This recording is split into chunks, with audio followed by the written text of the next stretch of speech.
Okay, take 10 or something. Alright, Shadow of the Colossus, here we go. This time I'm not going to stop. No matter what happens, this is it. This is the review. Yeah, I just played it recently. I like it a lot. I'd probably give it 8 out of 10. I think it's got some major flaws though, some problems. Some really cool things. I can see why people consider it artistically really sort of special. Here's some, so I'll show you some pros and cons. You can pause it. Or maybe I should type them up. But anyway, so here we go.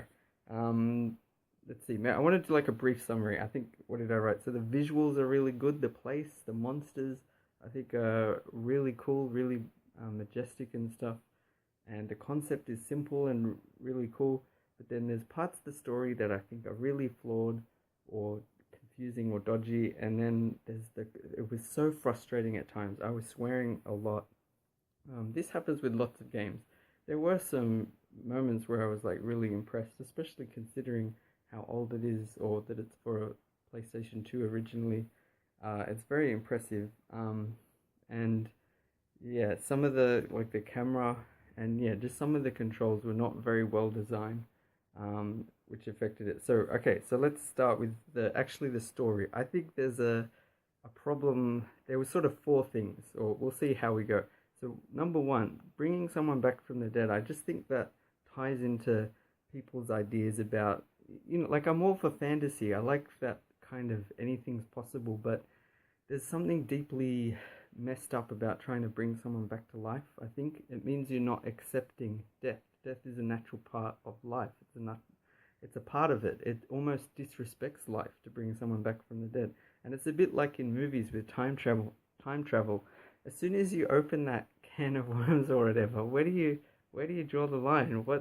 Anything could happen. So you bring one person back to life. You say, hey, what about my friend from who died 6 years ago? What about my mum who passed away 50 years ago? Like whatever, why not bring back Jesus or anyone? It's just too much possibility. Number two, so I just don't like it because it ties into people's ideas about, I don't know, like that it's a nice idea to bring someone back to life. That girl was sitting on that thing, whatever, the block of rock, I don't know what you call that, just a platform for like a week, or I don't know how long he took to kill all the monsters. It seemed to be daytime all the time, so maybe he did it in one day. I guess it was 9 hours of playing. He'd be exhausted. It was just a single day, I guess. But you would think her body would start rotting or going cold, like she was barefoot. That can't be healthy. I guess if you're dead, maybe you're not worried, but just, I don't know, just scientifically the things that happen to the body. I'm missing the point, but like, anyway, so that's number one. Number two, there's this sort of god or power. I don't mind that if we know it's benevolent or evil, malevolent, but in this case it seems like we don't know anything about it, and he just seems to trust it, and it's just this arbitrary, you do this and then maybe we'll bring that girl back to life. We don't even know if it's going to work. It just seems really dodgy. Why would you trust it?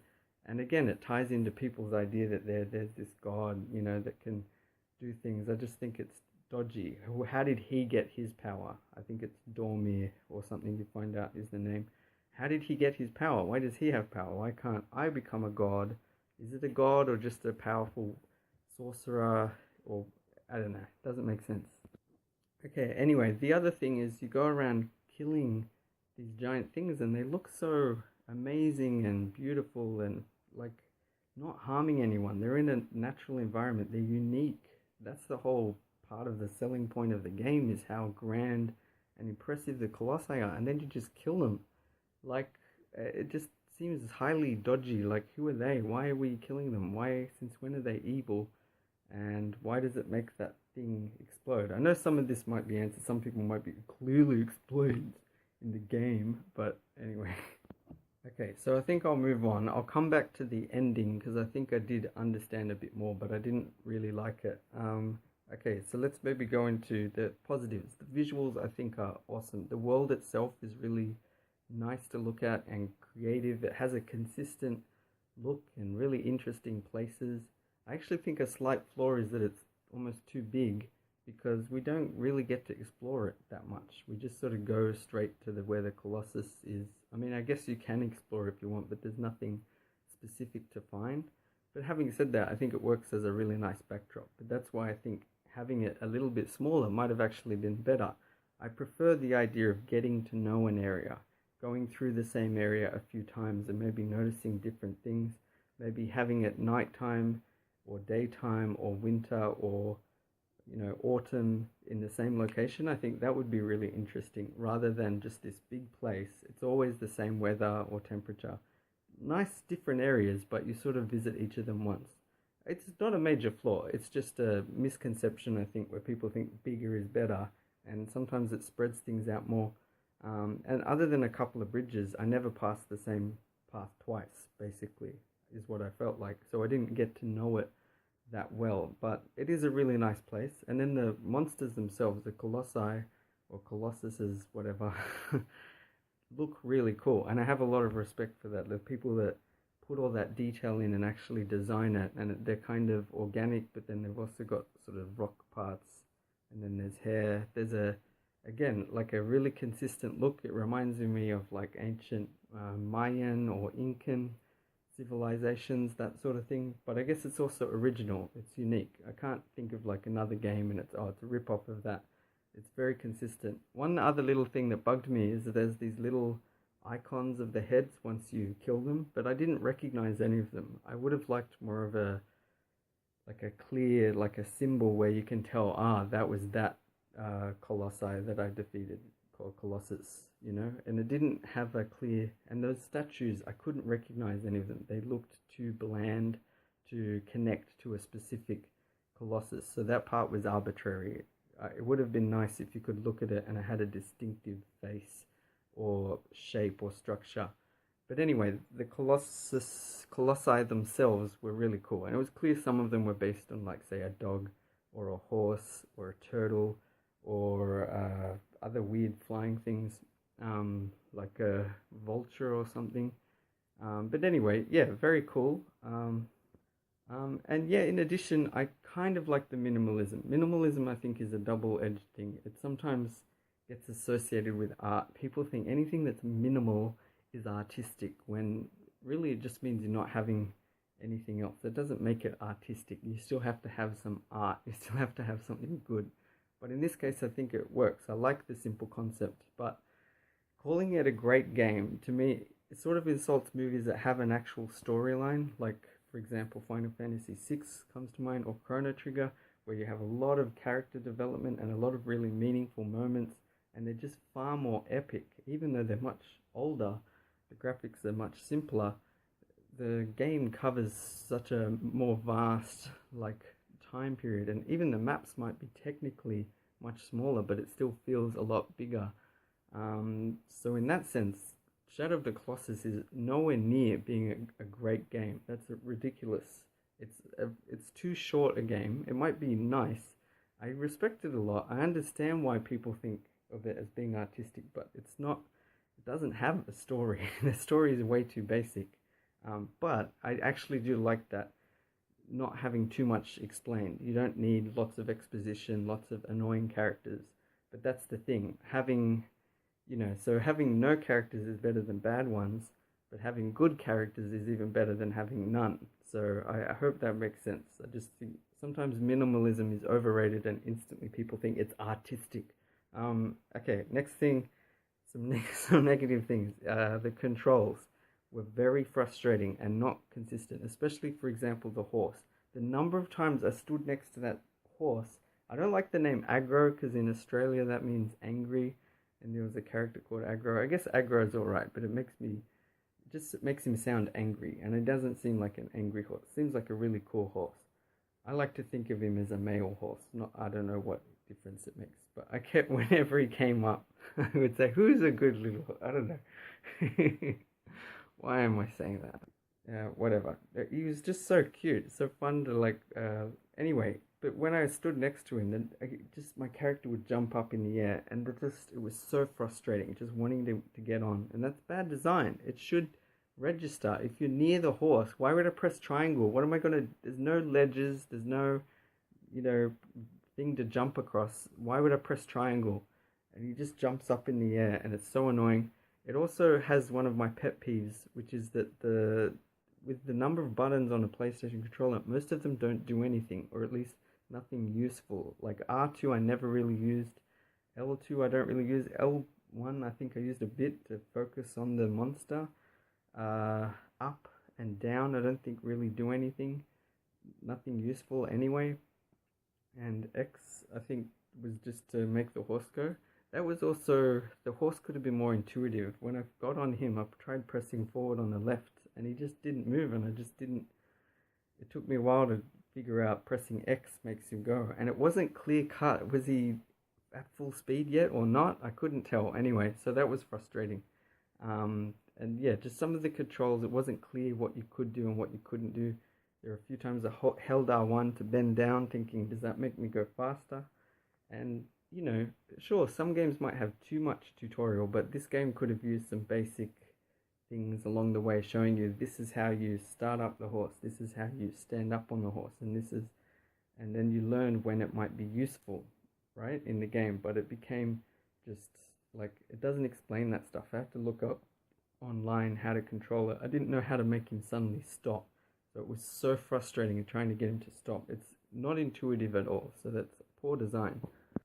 Another thing that's really stupid is the arrow. The button for aiming the arrow is square, and the button for shooting the arrow is square. That's terrible design. It means every time you prepare to shoot, I'm pretty sure you're committed to shooting. You can't not shoot.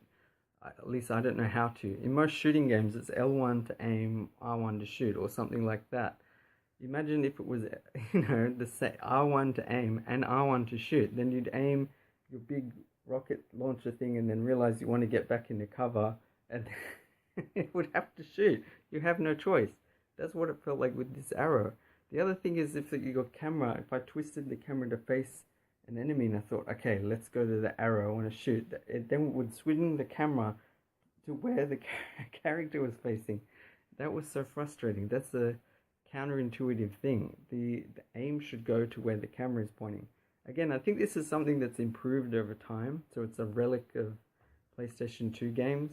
Earlier games didn't even let you control the camera at all, and then finally you can control it a bit, but then it's still clunky. And that's, yeah, the horse felt clunky. There was a review, I think even on Wikipedia it says, some people said the horse is, yeah, unpredictable, just dodgy. Another thing that was hilarious was someone said the camera is as much an enemy as the Colossi that you face, which resonates with me. The camera was okay, better than Ico in some ways, but still frustrating. There were still times it actually got caught behind something, so I couldn't see. I was trying to climb the back of this Colossus and just couldn't see where I was going for a second because the camera was behind something. And other times, if you're in a corner and your character's just standing there, he can clearly look around and see stuff, but you can't squeeze the camera behind him because there's no space. I think what games like this should do, when it's third person and the camera's here, the camera should be able to freely swing, and if it passes through a wall, fine, just make the wall semi-transparent or even fully transparent so I can still see from that angle, from that distance, rather than, oh, where's the camera guy going to go? Oh, sorry, I can't get that angle, there's no space. It's very frustrating, it makes no sense. Speaking of frustrating, the monsters themselves, it was very cool and creative the way you had to, you know, climb up here and then jump and then all this stuff. Not all of it could be figured out though. It wasn't always obvious what to do. I mean, I don't mind games where you have to use a bit of trial and error and try something and then see, oh, so he has this attack, and oh, he just did that and that made this happen. Maybe if I get him to do that over here, then something will happen. So I understand that, but, and they're not too bad, but there were a few parts where it was just felt a bit arbitrary and I was getting stuck and had to look up hints, only for a few.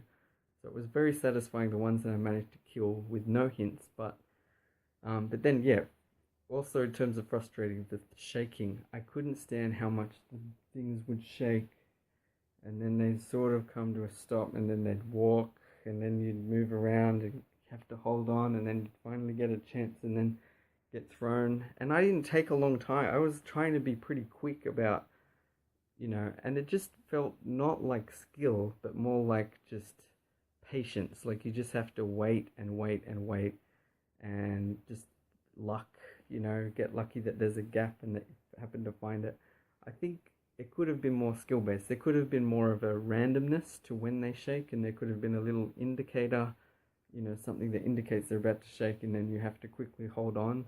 And other than that, you're free to just stab them, and then it's a matter of timing your stabs to get the maximum impact and just make it take a long time to kill them. I felt like it didn't take that many hits. It was a bit unrealistic in a way. Like, you want to respect how big this thing is. Even hitting it in its weak spot, it should take several hits, and then that way it can go a bit longer and there's a skill, rather than what it felt like was I was just waiting for ages and just couldn't get any hits, and I got so frustrated, and then I'd try to go to somewhere else and wait to recharge, gain my energy, and then the monster would start walking, and sometimes it'd like fly in the air and try to grab, and it was too late, and I'd fall to the ground and then have to climb it again, and it just became a little bit tedious. I still enjoyed it a lot. I think the design was good, but the gameplay, like the controls, were very good, needed to be improved, I think, and some of the shaking just was too frustrating. It should be fun, if you're starting to get, it took away from how grand it was. Instead of me appreciating how grand it was, and then I finally got to this point, I shouldn't then have to worry about constant shaking. It should be like you're pretty much done, or it's just a matter of watching out for when they shake and timing that, holding on, and then just not stressing, but just feeling that, whoa, this is crazy and cool, and then okay, they've stopped, and then back to hitting. Or even there could be some technique in the timing of it to get more power. It sort of has that. Anyway, okay, yeah, so the ending, let me just pause it. Okay, I didn't really get what was going on in the ending, but I looked it up online. I think I get it, but if it is what I think, I don't like any of the characters. It sounds like the girl, so this is spoiling, by the way. If you've watched 17 minutes of me ramble, I doubt it. Anyone would do that. Hang on. Anyway, it sounds like the girl was sacrificed or something. I don't know when that was mentioned. I played the game in French, so, I might have missed one or two things. But I should be able to generally follow it. Anyway, so that makes me not like the shaman or whatever. Shaman, I don't know how to say that. If they just sacrificed her. I hate that kind of thing. And that, again, ties into my thing with religion. Like, you get free to believe what you want and have your own philosophy, but you have to account for actions. You can't kill someone as a sacrifice to some god. I have absolutely no respect for that. Any culture, any time that sacrificed someone or an animal or anything like that, they're an idiot and they're a murderer, and that's not okay. There's no one to please. There's no one up there. It's a scientific fact. You're free to believe what you want, live your life the way you want, but you can't. Anyway, so I don't like the shaman at all. Shaman. Anyway, and then the boy himself seems to have just, instead of confronting the society and saying, you can't do this, and, he just steals a sword and runs to this place where he heard maybe there's some way to bring her back to life, which seems kind of selfish. Who knows how many other people have been sacrificed? He's not going to try to save them. He just wants to save her. And then he blindly follows this voice to kill 16 things. And then it turns out this Dormir, I think, is evil himself, and then takes over his body. And then the shaman does something. It even seems like maybe the shaman brought the girl back to life. He said something to her. Or maybe some spell was broken and Dormir kept his promise, brought the girl back to life. But then I wasn't clear on that. What was happening to the boy who was getting possessed by these shadow things? It definitely has a lot of similarities to Ico as well, which I think is cool, but I liked Ico more because it didn't have any of these questionable morals. You know what I mean? Like, yeah, he's acting out of selfishness to get this girl back to life rather than confronting the issue in his society, and then he's killing these 16 seemingly innocent monsters, but I think it should have been established better if they were actually evil. Only the last one, I think that one was evil, because it just started shooting at you straight away. It was so frustrating. The timing, the number, and when your character gets knocked over and he's unconscious and he just doesn't move for like 5 seconds, I just think, after 2 seconds, we get it. We get the idea. He can't move. Okay, that's frustrating enough. The extra 3 seconds is just an insult, or just a, and it yeah, adds insult to injury, or just it's a slap in the face. I keep thinking of these phrases, whatever you want to call it. But anyway, and then the horse is miraculously alive, which is okay, but I just think it feels like it's just arbitrarily pulling your heartstrings. I just think it's a bit gay, just a bit cliched, a bit silly. And then he turns into a baby, and then he's got little horns, which is also similar to Aiko. And then it's like they're still alive in that forbidden land. I also don't like the idea of a forbidden land. Why is it forbidden? It looks lovely. It looks like a really nice place. I think that's another big misconception. Unless you have a fantasy concept where it is actually haunted or cursed in some way, it's just land. There's nothing, there's no superstition that makes it. You can move there. You can have people live there. That's why those monsters didn't seem evil. They were just there. They should be endangered species or protected. We should be preserving them, and like, look at how amazing they look and how beautiful, and you're just destroying that. Which brings me to another little thing. When you kill them, you don't get to step back and appreciate that huge monster that you've now killed, like, how epic it was. Within seconds, these black gooey things stab into you, which is like a violent image to see that's confusing. It really makes me question, like, what was going on, and why would you do that? So it just feels like a bit of a mess morally to me.